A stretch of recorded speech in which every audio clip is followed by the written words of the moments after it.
So let's see our next chapter which is continuity and differentiability. ये chapter हमारे लिए बहुत ही इंपॉर्टेंट है बिकॉज ये चैप्टर से हमारे पास कैलकुलस पार्ट की शुरुआत होती है जो कि हमारे मैथ्स एग्जामिनेशन में बहुत बड़ी वेटेज को रखता है। ओके, सो इस चैप्टर में हम लोग मेनली डील करेंगे रियल वैल्यूड फंक्शंस के साथ और हमें चेक करना पड़ेगा कि कोई फंक्शन हमारा किसी एक पर्टिकुलर पॉइंट पे कॉन्टिन्यूअस या डिफरेंशिएबल है या नहीं, या फिर किसी एक पर्टिकुलर इंटरवल पे वो फंक्शन हमारा कॉन्टिन्यूअस या फिर डिफरेंशिएबल है या नहीं। ओके, सो इस चैप्टर को शुरू करने से पहले मेनली हमें डील करना पड़ेगा कुछ प्रीवियस कंसेप्ट्स के साथ जो हमने प्रीवियस क्लासेस में पढ़े थे, जो था हमारा लिमिट्स एंड डेरिवेटिव का कंसेप्ट। ओके, डेरिवेटिव को आप अभी बाद में रखिए बट हमें पहले डील करना पड़ेगा लिमिट्स के साथ। ओके, सो हमें पहले रिकॉल करने पड़ेंगे सारे लिमिट्स के फॉर्मूले प्लस में सारे लिमिट्स के मेथड्स जिनकी वजह से हम लोग किसी फंक्शन की लिमिट्स को फाइंड करते हैं। ओके, हम लोग इस चैप्टर में देखेंगे मेनली कि क्या हमारे पास एक इंट्यूटिव आइडिया होता है जिसकी मदद से हम लोग ज्योमेट्रिकली ये पता कर पाते हैं कि कोई फंक्शन किसी एक पर्टिकुलर पॉइंट पे या किसी एक पर्टिकुलर इंटरवल के अंदर कॉन्टिन्यूअस है या नहीं। एंड देन हम लोग बाद में देखेंगे कि वही फंक्शन हमारे पास मैथमेटिकली कैसे हम लोग प्रूव कर पाएंगे कि वो फंक्शन हमारा कॉन्टिन्यूअस या फिर डिफरेंशिएबल है का नहीं। ठीक है, इसके लिए हमारे पास कुछ फॉर्मूले प्रीडिफाइंड हैं, हम लोग उनका ही इस्तेमाल करेंगे और ये चेक कर पाएंगे किसी एक पर्टिकुलर पॉइंट के ऊपर कोई फंक्शन कॉन्टिन्यूअस या डिफरेंशिएबल है या नहीं। ओके, तो चलिए पहले हम लोग देखते हैं कि एक्चुअल में लिमिट्स हमारे पास क्या थी प्रीवियस क्लास के अंदर और कैसे हम लोग किसी फंक्शन की लिमिट को पता करते हैं किसी एक पर्टिकुलर पॉइंट के ऊपर। ओके, सो फटाफट देखते हैं हम लोग एक्चुअल में लिमिट्स क्या होती हैं।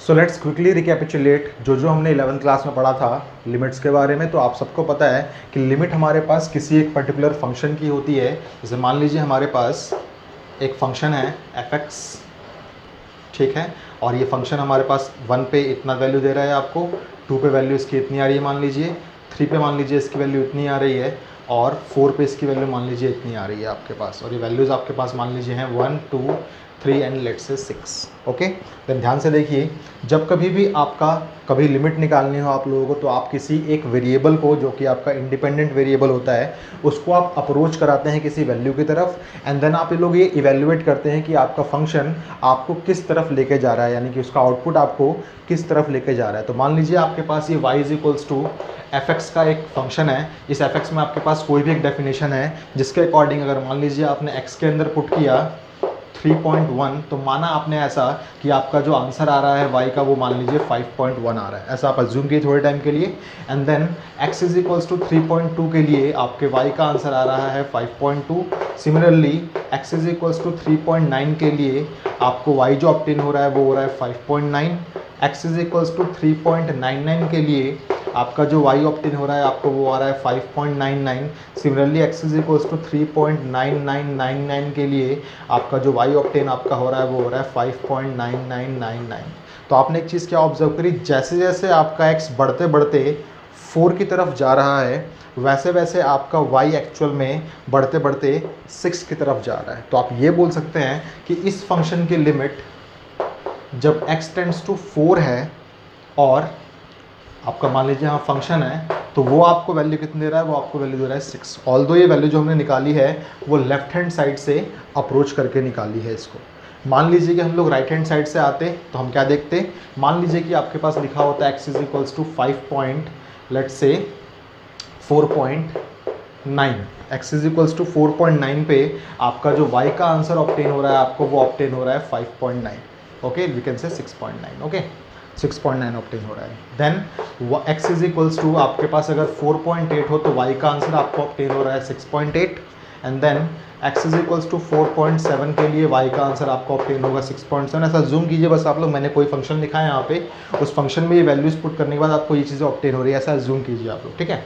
देन x = 4.1 के लिए आपका y जो ऑब्टेन होगा वो 6.1 ऑब्टेन हो रहा है। x = 4.001 के लिए आपको जो y ऑब्टेन हो रहा है वो 6.001 ऑब्टेन हो रहा है। तो आपने क्या देखा, जैसे जैसे आपका x अगेन 4 को अप्रोच कर रहा है वैसे वैसे आपका x एक्चुअल में 6 को अप्रोच कर रहा है। ओके, सो आप अगर RHS से भी आते हैं यहाँ पर राइट हैंड साइड से भी आते हैं x की तरफ तो आप देखेंगे कि आपका y आपको 6 वैल्यू की तरफ ही लेके जा रहा है। ठीक है, एक्चुअल में आप इस चीज़ को बोलते हैं, जब आपने ये वाली चीज़ इवेल्युएट की थी तो इसको आप बोलते हैं मेनली कि ये आपकी लेफ्ट हैंड लिमिट है। इसको आप डिनोट करते हैं 4 नेगेटिव से, या फिर किसी भी नंबर के ऊपर आप नेगेटिव साइन लगा देते हैं, इसका मतलब 4 से जस्ट छोटे के लिए आप क्या क्या वैल्यूज़ को पुटअप कर रहे हैं वहाँ पे। ओके, और जब आपने ये वाली चीज़ परफॉर्म करी तो इसको आप मेनली बोलते हैं ये आपके पास राइट हैंड लिमिट है। ओके। सो एक्सटेंड्स टू आपके पास ये 4 और ऊपर लगा देंगे हम लोग पॉजिटिव और यहाँ लिखेंगे fx। आपने क्या देखा, इसका भी आंसर आपके पास 6 आ रहा है। और आपने ये भी चीज़ पढ़ी थी 11th क्लास में कि जब कभी भी आपके पास LHL is equal to RHL आ जाए देन आप बोलते हैं कि वो फंक्शन की लिमिट एग्जिस्ट करती है, एंड देन उस फंक्शन की लिमिट क्या होगी, जो इनकी वैल्यूज़ आई थी वही उसका लिमिट भी होगा। ओके। सो याद रखिएगा, ज़रूरी बिल्कुल भी नहीं है ऐसा कि अगर कोई फंक्शन, मान लीजिए ये फंक्शन 4 पे डिफाइंड ही नहीं होता, तो ऐसा हो सकता है हमारे पास कि उसकी लिमिट हमारी एग्जिस्ट करे। ठीक है, सब कुछ हमने 11th क्लास में वैसे पढ़ा हुआ था। ओके। सो हमने लिमिट्स में क्या क्या पढ़ा हुआ है ध्यान से देखिए। तो हमने मेनली पढ़ा हुआ है कि जब भी हमारे पास कोई फंक्शन है, मान लीजिए y इज इक्वल्स टू हमारे पास fx है, और हमें चेक करना है कि limit x tends to a किसी भी फंक्शन की क्या होगी अगर वो एग्जिस्ट करती है, तो हम निकाल देते हैं यहाँ पे LHL। हमें निकालना था यहाँ पे LHL और हमें निकालना था यहाँ पे RHL। LHL में हम क्या करते थे, लिमिट x टेंड्स टू एक पर्टिकुलर पॉइंट से हम नेगेटिव लिख देते हैं यहाँ पे, और हम देते हैं यहाँ पे fx, और हमने यहाँ लिखा था limit x tends to a positive, and यहाँ लिखा था हम लोगों ने अगेन fx।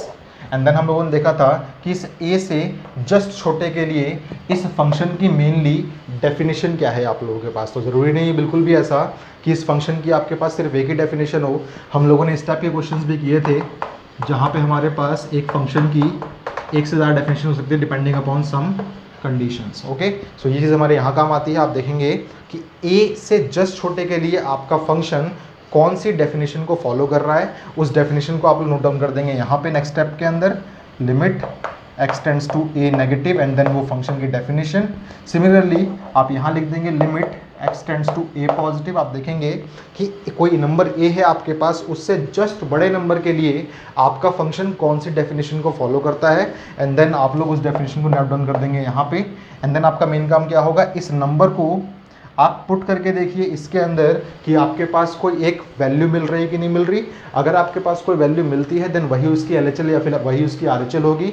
अगर आपके पास 0/0 या फिर इन्फिनिटी या फिर कोई भी अनडिटरमिनेट फॉर्म आती है, देन आपको मेन आगे प्रोसीड करना पड़ेगा कुछ सिंप्लीफिकेशंस के साथ। चाहे आप सिंप्लीफाई कीजिए, चाहे आप फैक्टराइज कीजिए, चाहे आप कोई फॉर्मूला लगाए, चाहे आप लोग लॉपिटल रूल को अप्लाई कीजिए। ओके। याद रखिएगा, लॉपिटल रूल आप लोगों के NCERT में नहीं है, इसलिए हम लोग उसको एज अ शॉर्टकट इस्तेमाल करते हैं, बट कभी भी शो करके नहीं दिखाएंगे अपनी नोटबुक्स के अंदर। ओके। सो ध्यान से देखिए, आप यहाँ पुट करेंगे, अगर आपको कोई वैल्यू मिलती है देन वो वैल्यू इसकी LHL है, अगर आपको कोई वैल्यू मिलती है देन वो वैल्यू आपके पास RHL है। अगर ये वैल्यू और ये वैल्यू दोनों वैल्यू सेम होती हैं आपके, दिन आप क्या बोलते थे कि इस फंक्शन की लिमिट एग्जिस्ट करेगी और वो ये होगी एक्चुअल में। ठीक है, तो ये सब कुछ हमने 11th क्लास में मेनली पढ़ा हुआ था। हम लोग अभी देखेंगे कि इसका इस्तेमाल हम लोग कॉन्टिन्यूटी के अंदर कैसे करने वाले हैं। ओके। सो इस चीज़ को प्लीज़ आप लोग नोट डाउन कर लीजिए। हम लोग देखते हैं नेक्स्ट कि एक्चुअल में कॉन्टिन्यूटी किसी फंक्शन की क्या होती है, मैथमेटिकली भी और ज्योमेट्रिकली भी। ओके। सो इस चीज़ को प्लीज़ आप लोग नोट डाउन कर लीजिए।